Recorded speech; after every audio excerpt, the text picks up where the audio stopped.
Yo, what is up guys? Delboy here, aka Blue Collar Sports TV.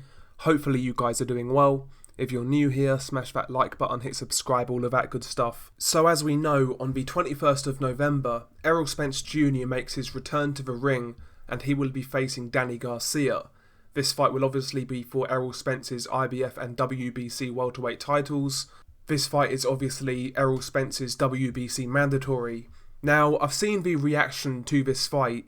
From what I see online, the majority of people see this as a good fight, but there are some people out there really questioning this fight, and I'll be honest, it seems like a lot of people don't really see Danny Garcia as a viable opponent for Errol Spence Jr. You know, completely ignoring the fact that this guy is indeed a mandatory challenger, ignoring the fact that this guy's a two-weight world champion.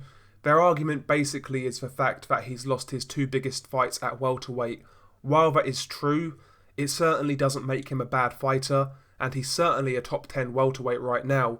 I mean, saying that to me just sounds like BoxRec think. Go back and watch those fights and tell me whether he was competitive in those losses to Keith Thurman and Sean Porter. I felt he lost the Keith Thurman fight relatively clearly, but it was still competitive, and the Sean Porter fight, in my opinion, was razor close. You know, nobody's really dominated Danny Garcia, as far as I'm concerned. Nobody's completely washed him, and in my opinion, the guy is a viable welterweight contender.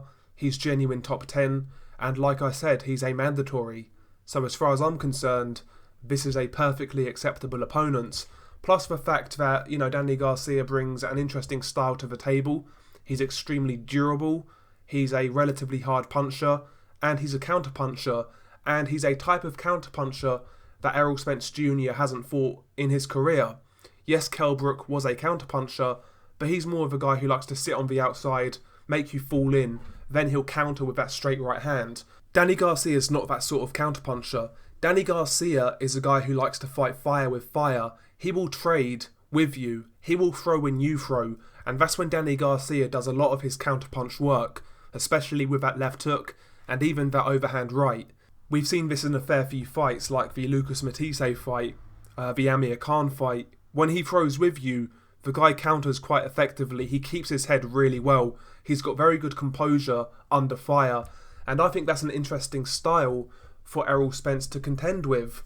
Even before the car crash, you know, there was talking about this fight to happen, I think it was early 2020. And even back then I was saying Danny Garcia is a more than acceptable opponent for Errol Spence Jr., just based on the styles. While Errol Spence Jr. is very good at what he does, he's got a great jab, he's a great body puncher, maintains good balance, he lets go of good combinations. He's very good at that, but the guy is kind of flat-footed, and he's hittable. And if you punch with this guy, there are openings there. That's what Danny Garcia does, you know, and the guy hits hard enough to make this fight interesting. And obviously, you know, since then, Errol Spence Jr. has had his car crash. He's had a long stretch of inactivity. By the time this fight comes around, he would have been out of a ring for over a year, and a lot of that time he wasn't training because he wasn't fit. The guy's been very inactive. So given those circumstances, this fight is even more interesting now than it would have been if Errol Spence wasn't in a car crash. You know, because let's be honest here, if Errol Spence Jr. had something taken away during that car crash, Danny Garcia will find this guy out, as far as I'm concerned. People act like Danny Garcia's some scrub, who's on like Rod Solka level. The guy's a two-weight world champion.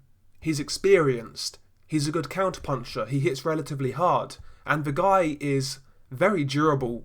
He's actually got one of the best chins, in my opinion, in the welterweight division. He's got a very good chin. He's very tough. And his boxing ability in general, in my opinion, is a tad underrated.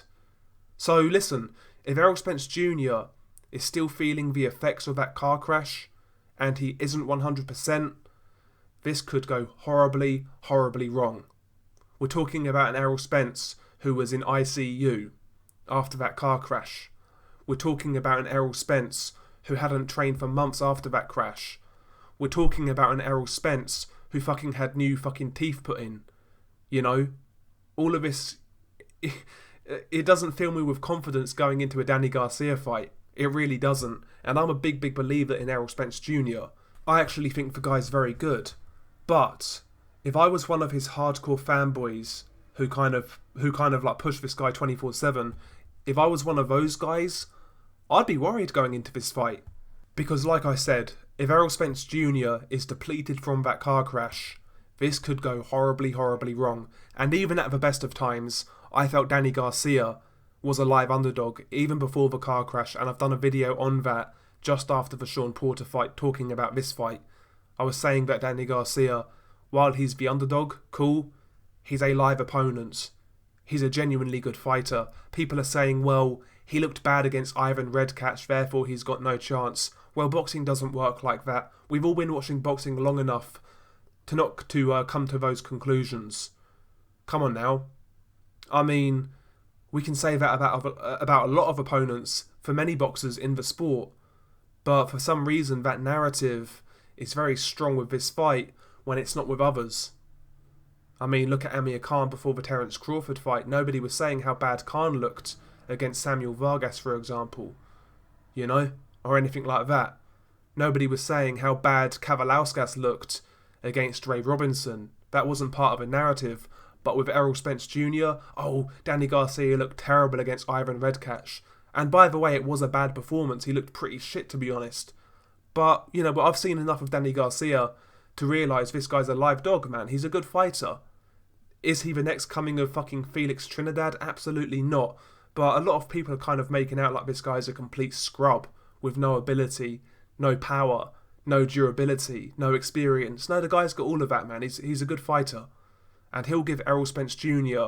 some rocky moments. Even if Errol Spence Jr. is at his best, he will have success against Errol. You know, I saw the same thing with the Sean Porter fight. Oh, Errol Spence is going to blast through this guy.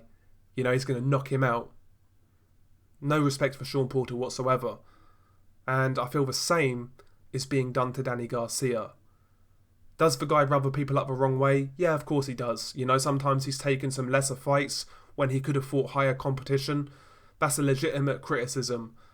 But the guy's a good fighter. Let's not let our hate cloud our judgment here.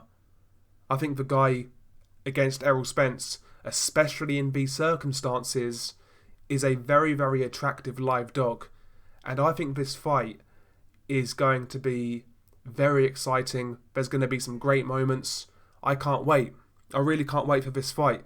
But that's just my opinion. I know there are some people out there who are, you know, not really on board with this fight. I personally don't understand why. I think it's a good solid match, but there we go, you know, opinions. What do they say? They're like arseholes, everybody's got one, and they all stink. But this is my opinion, this is my fart, so you guys either like the smell or you don't, do you know what I mean? But yeah, all in all, I like this fight. I think it's a good fight. Obviously, listen, I'd rather have a Terence Crawford fight, a Manny Pacquiao fight, cool, obviously. But still, this fight isn't bad at all, in my opinion. But anyway, share your thoughts below. I want your thoughts on this fight. How do you see this fight? Are you concerned about Errol Spence Jr. going into this bout? Do you think he's still suffering ill effects from that car crash? Or will he come back as good as he was prior to the crash? Share your thoughts below. Peace.